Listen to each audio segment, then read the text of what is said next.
Welcome, beautiful souls, to the Beyond the Belief podcast. I'm your host, Lavender Loveway. With each episode, I invite you personally to join me as we explore a belief. It might be a widely held idea, or a forgotten truth, or perhaps even one that feels unknown or deeply contested. This is a sanctuary for exploration, a place to absorb, listen, and learn with an open heart. We're shedding the heaviness of right and wrong and ascending into the lightness of greater connection and expansive knowledge. Today's episode is no exception. This is another precious opportunity to find a little gem or two of wisdom that helps you reweave your own tapestry of truth. In this moment of now, I'd love to speak about befriending our egos. I feel like a lot of content or things that I hear or see, it's about like shutting the ego down, shutting it up, making it be quiet, making it, sit down from a perspective of like, I don't need you. You're making my life difficult. Get away from me. Which I will say, it definitely has a knack. Okay. But this is a learned knack. And so what I'd like to talk about is the ego. What is the ego? And what should we be listening to? Because candidly, this exact thing was part of what helped me awaken, what helped me gain awareness for what actually matters and what it is, what life is, what the whole point of being here is. These deeper, more giant things, but it is very, very, very profound. But I also view and see it as very simple. So I'd like to walk through that with you. So the common confusion that we've been taught to figure out where our ego is and joust them, right? They've got too much responsibility, too much purview. And I will say this, my guides have said this many times. We give our egos so much responsibility and so much leeway and runway. We also give them a ton of clout and a lot of roles. We somehow turn a lot of things over to our ego. We listen to our ego to direct our thoughts and our reactions and things. So I will say that there is an ounce of truth in it. But what is it? What enables us to see it? For me, in my journey, it was understanding that I am not the thoughts in my mind. I read a book, which I will so beautifully highly suggest reading, called The Untethered Soul by Michael A. Singer. It is a profound book. It sat on my bookshelf for 4 years before I read it. I listened to the synchronicities around me and picked it up, read it, and literally it transformed my life. And I don't say that lightly. Coming from someone who is a self-proclaimed, very left brain human, I was able to absolutely open my eyes to so many things just from that. But Michael talks about as kind of the foundational layer of the book is that we are not our mind. Others call it the monkey mind, the thing that just keeps thinking and like, oh my gosh, what do I do? I need to do this and this is happening. And why is this happening? And it's like narrating our story. That is not us. And I'll never forget the first moment when I actually started to think about that. Like, okay, that voice that I hear, that's not me. It's like, really? So who the heck is that? Who broke in? Now I'm worried. Now I'm concerned. Like, what's happening? But that's not me. Who I am, my consciousness, I am the observer. I am the one way in the back, as Michael describes, into the ocean of consciousness that is behind me. And my ego is down in front. And I know it's a little bit of a mind pretzel when you're like, wait, so I have all these beings in me? Let's see it like that. For the sake of this conversation, let's see it like that. You have these different entities. You have these different beings, if you will, parts of you. But what my guides have shared, and I'll share what they shared about the ego here in a minute, but it is the voice that narrates a lot of things that are happening. But we need it here on Earth. We are assigned essentially an ego when we incarnate here. Because our ego is the one who actually empowers. And Dolores Cannon talks about this, that the two reasons we're here is to experience emotions and limitations. Our ego is really good at identifying emotions, sniffing them out, defining them and identifying limitations, finding out where the limitation is, where it started, where it's ending, why it's happening, like diagnosing something. Like our ego is really good at that. Really good at that. And so my guides would remind me that there are things that the ego is awesome at and that you have to have an ego to be here. So allow this message to be an invitation of we should not be trying to annihilate or eject our ego. No, our ego is our friend. How I describe our ego is kind of like one of the elements of our instrument cluster. It's one of the lights, or many of the lights, informing us of what's happening, what's going on, how fast we're traveling, what the temperature is inside, outside, like giving us all the data points. They're there for that. They're great for that. I want to feature another quote from Divya Kumar, who is one of my favorite authors on Substack.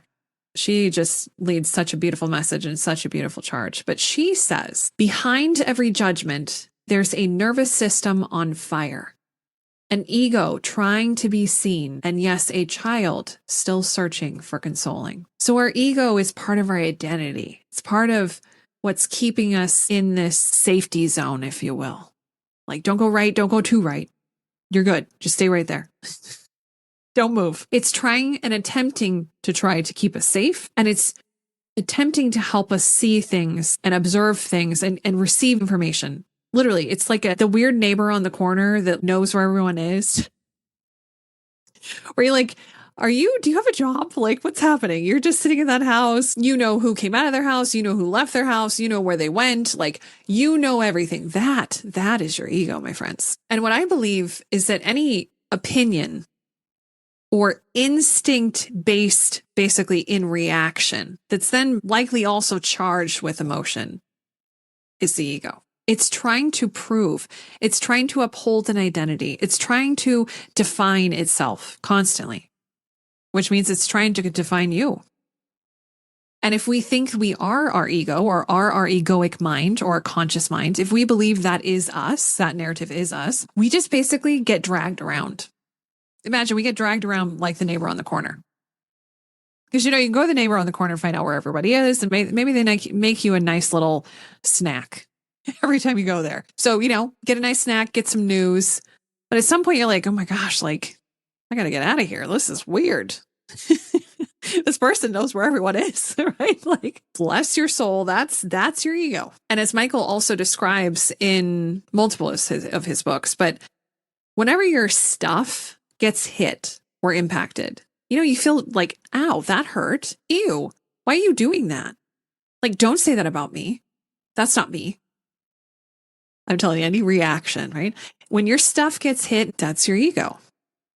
Because otherwise, I will tell you this, we would just be. If it wasn't for our ego, we would just be. We would be love. That is actually who we are. We must commune with it. We must connect with it. But that's who we really are, light and love. We are not our ego. We are not the defensiveness and the reactions and the up, down, all arounds and the injuries and the protection. And that is not who we are. But those are the barometers of our experience here in this incarnation here on earth. So first, it's about identifying that ego, understanding the ego, and in understanding, working alongside it. As I say, don't allow the ego to be in front of you. Pull the chair alongside you. It's you and your ego. It's not you versus your ego. Because your ego deserves to be seen and heard and acknowledged too. And when they're not, this is often what also kind of manifests into that inner child who's injured. There's a lot of parallels there. But what we do, if you will, the misconception, the misassignment, the miscrediting that we do is that we assume that the ego is us. And so we follow it and we do what it says. And it's kind of like running around kind of wild. Like, look at this. This is what the problem is. And then tomorrow, something else is the problem. Like, do you ever notice that it's just never good enough? It's like, wait, I thought I had to worry about this person. Now I got to worry about this. What is going on? I'm telling you, it's like the neighbor on the corner. It's just whatever is bigger, bolder, in your face, whatever's happening, whoever just drove by, that's your ego. And so that neighbor is not suited to run your life. Let's see it like this. That neighbor's not suited to run your finances. That'd be interesting, right? Wild spending sprees. I mean, funny enough, I'm saying this like from experience because, yeah, if you let it run away with things, oh, I got to get this. If I get this, I'm going to be amazing. And you get that, and what happens? There's no amazing. Now what happens is that there's something else you need to get to be even more amazing. And you continue to chase and chase and chase. Right? But by design, the ego is not well suited to take on all these things, these bigger roles. It's simply giving you perspective. It's simply giving you indicators, giving you data, giving you information. Because you, beautiful soul, you are the leader of your life. You are the architect. My guides shared, it is only your egoic mind who only has a very, very, very small, very, very, very small piece of the whole picture. One little tiny little glimpse through the gorgeous veil. Little tiny, just a little flash. That's its perspective. But you, as the observer, you have this gorgeous perspective. And then if you even zoom out even further and sit with your guides, you're at 100,000 feet, you're at 1,000,000 feet. You have the grandest perspective ever. Only if you want it. Only if you choose it. But my guides go on to lovingly describe, if you will, the job description. For lack of better words, the job description of our ego. It is for practical grounding. It is for execution. Making decisions in the moment. Looking at all the facts, getting the information. Like, it is literally the ability to see everything that's happening and to help you execute. It is not for planning. It is not for intuition. It is not supposed to replace your intuition because your intuition is not your ego. It is different. It is a much different entity. I love Bashar. Bashar describes the ego. The ego is the diving mask. Okay. And I want to go with this metaphor because it is beautiful. And when you start to think about it from a realistic perspective, you're like, oh, wow. Okay. So it is this diving mask. Okay. And let's say you bought the super amazing, like it is top of the line, like clearer than clear, doesn't fog. I mean, you can dive in any water. Like it is real nice, right? Just woof. Okay. So you put it on to dive into the water and you can see everything. Because imagine if you don't have a mask and you dive in the water, you can kind of see, see larger things. There's no real clarity. The water is hitting your eyes and like, you can tell that there's things around you, but you can't see. But man, when you put on this mask, it is like nothing else. It is vibrant. It is crisp. It is clear. I mean, you're like, wow, right? Like this is amazing. But now I want you to think about this. So you go on your diving excursion. Let's say you see all these beautiful things and you come back into the surface and you're like, okay, great. Oh, this is so wonderful. I love this mask so much that I'm not going to take it off. Nope, not going to take it off. I'm going to get in the car with it. I'm going to drive with it. I'm going to get home with it. I'm going to get in the shower with it. Take a shower. And you're thinking like, this is still good. Okay, I can see this, right? You're in the shower. Be kind of fun. Spray yourself with water. You can still see. Right? Becomes adventurous. Then you get out of the shower and you keep that sucker on. You're going to go sleep with it. You're going to wake up with it. You're going to take another shower. And now you're going to do your work day with your mask on. You don't take it off. In fact, you almost never take it off. The minute you start to take it off, it starts to remind you, no, put it back on, because you can see clearly, right? I mean, yeah, but I can see clearly right now without it. I don't need it right now. I'm not diving. Here we are. We have arrived. This is the moment. And when I heard this from Bashar, and obviously I'm taking it way farther. I am acting the whole thing out because for me, when I went down that road of thinking about it, that's when I realized we give our ego so much clout. It makes sense why my guides say that because we keep the mask on 24/7. We don't take it off. We just keep telling ourselves, well, it's really good because we can see. Yeah, in the water. When are we next going diving? 2 months from now on our next trip. Okay.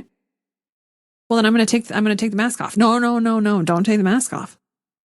What if something happens? What if somebody throws juice in your face? What if it starts raining? What if you want to take 4 showers in a day? This is the conversation we have with ourselves. Or so we think. We are having a conversation with our ego. And of course, our ego wants to keep the mask on because it then has clout. It has value. It has something it's doing for you. But my friends, if you're not in the water, it's not really helping. It might even get in the way. I mean, depending on your diving mask, how intense it is, if it's a full face mask, imagine trying to eating with it. Like, open the little hatch door or like try to pull the thing off so you can get a little scoop of cereal in there. Like you're taking it to a point where now you're trying to work around it. And that is what my guides were trying to communicate. That exact thing. We're giving too many jobs, too many extras, too many things to this ego, when really it's assigned to us to help with execution, with like literally of doing the diving. And in this case, doing the things, the daily things that need to be executed. It is excellent. It is exceptional at seeing things and understanding things and sensing things like, okay, this is what's happening and this is what we need to do. And if we want to do this, the weather, it's getting warmer. So let's put on something different clothing wise. Like that is where it excels. Wild, right? But I think we can all agree that when we go diving, it has a beautiful purpose. That mask is perfect. We can see, we can observe things. We can even take things in that we wouldn't be able to without it. We can see the fish and the details of the fish. If there's something funky in the water, it doesn't get in our eyes. It's like there are multiple benefits of that mask for that application of execution. And this is why we don't want to eject it. This is why we don't want to say, ew, ego, get out of here, eject button, and launch it into the oblivion. Because it does help. But again, it's not supposed to help in every single situation. Just select ones where we need to execute. So my beautiful invitation for you in this moment of now is not to banish it or feel defeated about it or feel it is not necessary. Instead, the opportunity for us is to learn how to use it. I can relate to this in a technology standpoint. If I buy something and I don't know how to use it, I mean, shoot, your mask could have a gazillion bells and whistles on it. If you don't learn how to use it, you can't maximize it. But this is the key. All we need to do is learn how to use it, learn how to work with it, learn the things that it does well, leverage it in those places and cases. And then when it wants to try to meddle in things that it's not supposed to be meddling in, we just say thanks. Hey, thanks for trying to protect me here too. Thanks for trying to help me out where the situation kind of does look like what happens when we dive together in the water. But you know, it is a little different. So I'm going to take it from here, but thank you so much for letting me know. And hey, if you see something else, just let me know. It's just like that neighbor on the corner. Hey, thanks for letting me know the play-by-play on what's happening with our neighbors. Here's my perspective. I unfortunately can't pay attention to this. You're doing good. If that's what you enjoy, you do you. And guess what? If somebody is in trouble, then come get me because I'm happy to help. Or if somebody gets in trouble, here's the number to 911. Just establishing a boundary of what it is and what it is not. But this is part of learning how to use it. So what I'll leave you with here is what my guides shared with me. The ego is needed. It is very needed. That is how you navigate Earth. If you are on Earth, you are blessed with an ego. But you must learn how to use it. So my friends, the invitation is let's get out that owner's manual. If your ego is indicating all the things, seek to understand, why are you sharing these things with me? Maybe at one point they were important, but now I don't need to know the news. I don't need to know when every neighbor pulls out of their driveway. Share those things, but share it from a place of love. Because when you go diving, you need your ego. Your ego is your BFF. And learning how to leverage the things that it's exceptional at is the blessed part of the human experience.